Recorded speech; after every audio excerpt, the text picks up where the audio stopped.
Hi friends, எல்லாருக்கும் வணக்கம். I am frame. So இந்த வீடியோவில் நம்ம எதை பற்றி டிஸ்கஸ் பண்ண போகிறோம் அப்படின்னா அப்ராட் ட்ரீம்ஸ் தான். அதாவது வெளிநாட்டுக்கு போய் படிக்கிறது, வெளிநாட்டுக்கு போய் வேலை செய்கிறது, இல்லை வெளிநாட்டுக்கு போய் அதிகமாக சம்பாதிக்கிறத பற்றி தான் இந்த வீடியோவில் நம்ம டிஸ்கஸ் பண்ண போகிறோம்.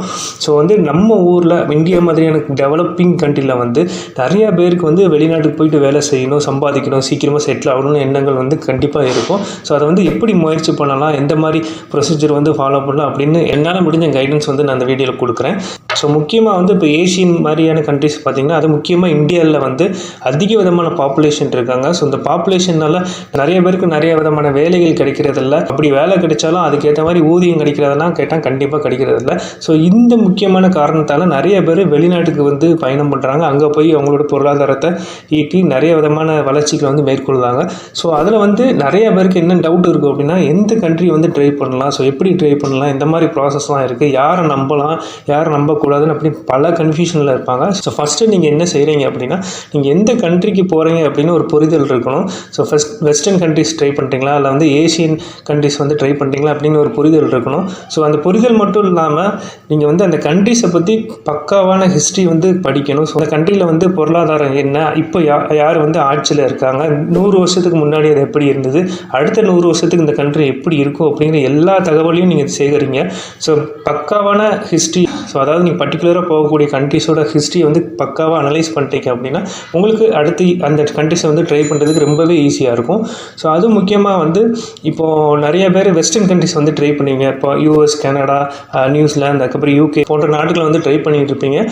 ஸோ அதாவது ஒர்க்கர்ஸ் அப்படின்னு எடுத்துக்கிட்டோம் அப்படின்னா, நம்ம நாட்டில் 2 விதமான கேட்டகரிஸ் பிரிக்கிறாங்க. Skilled workers, so unskilled workers அப்படின்னு பிரிக்கிறாங்க. ஸோ இந்த 2 கேட்டகரியில் நீங்கள் எந்த கேட்டகரியில் வருவீங்க அப்படிங்கிற பார்த்துட்டு அதுக்கேற்ற மாதிரி நீங்கள் ப்ரிப்பேர் பண்ணணும். ஸோ நீங்கள் எந்த வெஸ்டர்ன் கண்ட்ரிஸ் ட்ரை பண்ணுறதா இருந்தாலும் ஒரு முக்கியமான விஷயம் உங்களுக்கு தேவைப்படும். அது இங்கிலீஷ் எக்ஸாம் தான். ஸோ வெஸ்டர்ன் கண்ட்ரிஸ், அதாவது இங்கிலீஷ் ஸ்பீக்கிங் கண்ட்ரியில் நிறைய வித எக்ஸாம்ஸ் கண்டக்ட் பண்ணுறாங்க.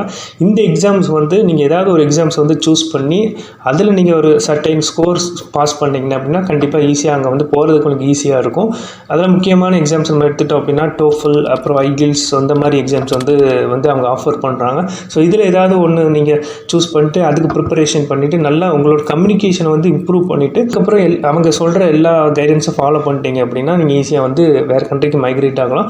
அது மட்டும் இல்லாமல் நீங்கள் இப்போது ஸ்கில்டாக இருக்கிறீங்க, நீங்கள் என்ன படிச்சிருக்கீங்களோ அது ரிலேட்டடான ஜாப்ஸ் ஆப்பர்ச்சுனிட்டி எல்லாம் அவைலபிளாக இருக்கான்னு நீங்கள் இருக்கிற கண்ட்ரிலேருந்தே அது எல்லா ரெஃபரன்ஸை எடுத்துகிட்டு அதுக்கப்புறம் நீங்கள் ட்ரை பண்ணுங்கள்.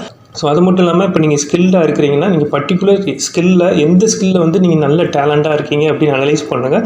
ஸோ அது பேஸ் பண்ணி அந்த ஊரில் அந்த ஜாப்புக்கு டிமாண்ட் இருக்குது அப்படிங்கிற எல்லாமே அனலைஸ் பண்ணி நீங்கள் ட்ரை பண்ணுற மூலமாக ஈஸியாக உங்களுக்கு ஜாப்பும் உங்களுக்கு கிடைக்கும். கண்டிப்பாக அதுக்கேற்ற மாதிரி ஊதியமும் உங்களுக்கு கிடைக்கும். உங்களோட பொருளாதாரமும் வளர்ச்சி அடையும். இந்த மாதிரி கரெக்டான ப்ரொசீஜர் நீங்கள் ஃபாலோ பண்ணிங்கன்னா ஈஸியாக மைக்ரேட் ஆகலாம். ஸோ அது மட்டும் இல்லாமல் மெயினான ஒரு விஷயம் என்ன அப்படின்னா, ஒரு கண்ட்ரிக்கு நீங்கள் ட்ரை பண்ணும்போது அந்த கண்ட்ரியை பற்றி கம்ப்ளீட்டான டேட்டா கலெக்ட் பண்ணுங்கள். அதோட வரலாறு, ஹிஸ்ட்ரி எல்லாத்தையும் கலெக்ட் பண்ணுங்கள். ஸோ அது மட்டும் இல்லாமல் உங்கள் ஸ்கில் அனலைஸ் பண்ணுங்கள். நீங்கள் எந்த ஸ்கில்லில் ரொம்ப ஸ்ட்ராங்காக இருக்கீங்க, ஸோ எப்படி இம்ப்ரூவைஸ் பண்ணலாம், அந்த கண்ட்ரியில் அந்த ஸ்கில்லுக்கு வேகன்சி இருக்கா, வாண்டட் இருக்கா, எல்லாமே அனலைஸ் பண்ணிட்டு நீங்கள் ட்ரை பண்ணும்போது கண்டிப்பாக உங்களுக்கான ஆப்பர்ச்சுனிட்டி கிடைக்கும். ஸோ இந்த மாதிரி ப்ரொசீஜரில் தான் நம்ம ஒரு கண்ட்ரிஸ் அப்ரோச் பண்ணணும். ஸோ இந்த வீடியோ உங்களுக்கு ஹெல்ப்ஃபுல்லாக இருக்கும்னு நினைக்கிறேன். வேறு விதமான டவுட்ஸ் எது இருந்தாலும் கமெண்ட்ஸில் பதிவிடுங்க. அதுக்கான சொல்யூஷன் கொடுக்குறேன். நன்றி, பாய்.